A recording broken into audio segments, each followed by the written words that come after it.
নমস্কার বন্ধুরা, আমি অরিন্দম চলে আসলাম আজকে এই মুহূর্তে কেন্দ্রীয় সরকারি কর্মচারীদের জন্য বিরাট কিছু গুরুত্বপূর্ণ আপডেট নিয়ে। তবে কি ডিএ নিয়ে বড় পরিবর্তন এবার আসবে?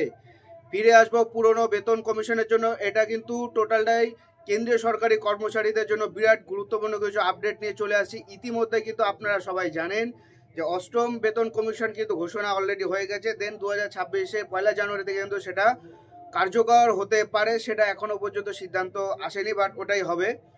দেন এমনটা শোনা যাচ্ছে। সো ভিডিওটা কিন্তু খুবই গুরুত্বপূর্ণ হতে চলেছে, প্রথম থেকে শেষ পর্যন্ত আপনাদের কন্টিনিউ করতে হবে। ডিএ নিয়ে বড় পরিবর্তন আসবে এবার।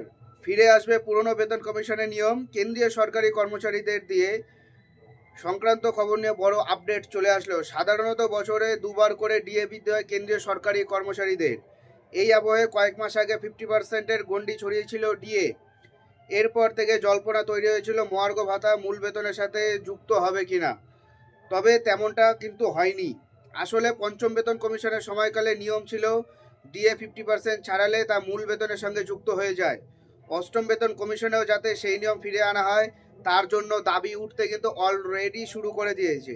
তবে কয়েক মাস আগে যখন ডিএ 50%-এ গণ্ডি ছড়িয়েছিল তখন থেকে মূলত বেতন বৃদ্ধি নিয়ে জল্পনা তৈরি হলেও তেমন কিছু হয়নি। এই আবহে অষ্টম বেতন কমিশনে যাতে সেই প্রস্তাব থাকে এবং তা কার্যকর হয় সেটারই কিন্তু বর্তমানে দাবি উঠছে।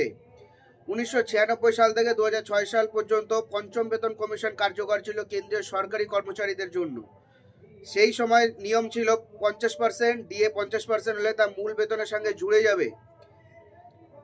এই আবহে 2004 সালের 1 এপ্রিল থেকে 50% ডিএ জুড়ে মূল বেতন বৃদ্ধির অনুমোদন দিয়েছিল কেন্দ্রীয় সরকার।